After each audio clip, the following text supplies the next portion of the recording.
Chapter 3118 begins with Matriarch Farrell revealing her long standing frustration over Marco's behavior.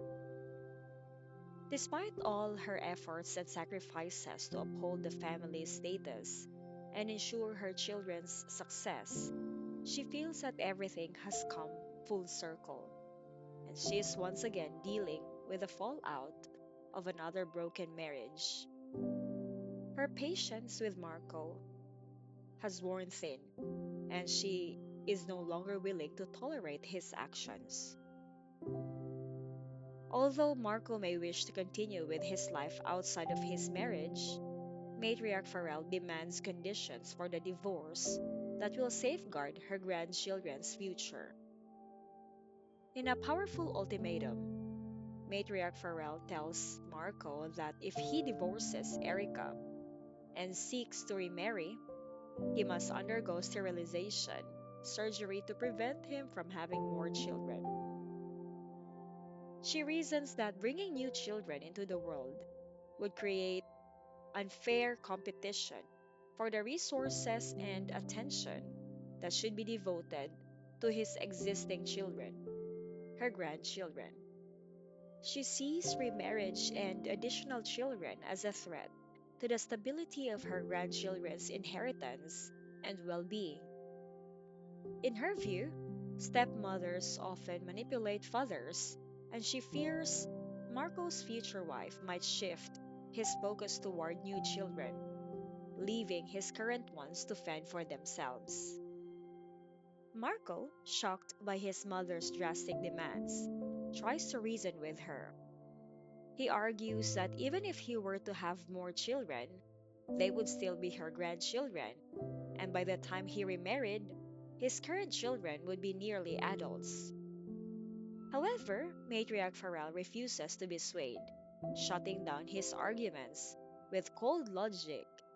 She emphasizes that her priority is ensuring that his current children are well cared for, and she will not allow him to jeopardize that by having more children with another woman. The matriarch is unyielding in her demand that Marco either undergo sterilization or forfeit the privilege of remarrying. She further warns him that if he fails to comply with her conditions, she will take matters into her own hands. She threatens to force any woman who becomes pregnant with his child to have an abortion, showing just how far she is willing to go to protect her family's interest. Her dominance is absolute, and she makes it clear that he cannot expect to defy her without consequences. Moreover, Matriarch Farrell offers Marco an ultimatum. He can either obey her commands or sever his ties with the Farrell family entirely. If he chooses the latter, he will be required to return all the benefits he has received from the family, and the property he relinquishes will be divided equally among his children.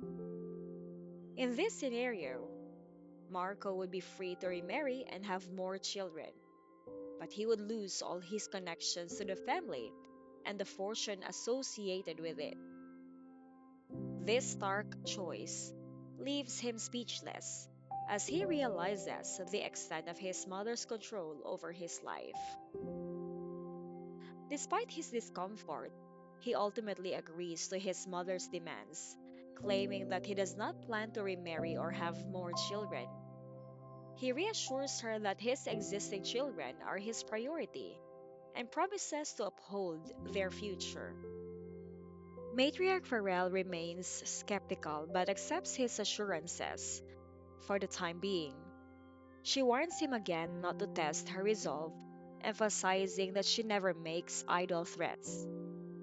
In addition to her concerns about Marco's behavior, Matriarch Farrell also discusses her estranged relationship with her husband, Holden.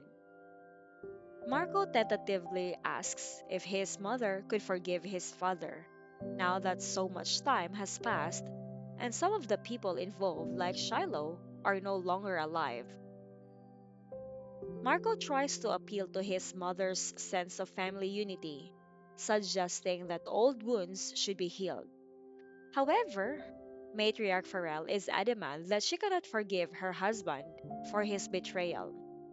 She feels that every time she sees Holden, she is reminded of the pain he caused her, and the bitterness remains too strong for reconciliation.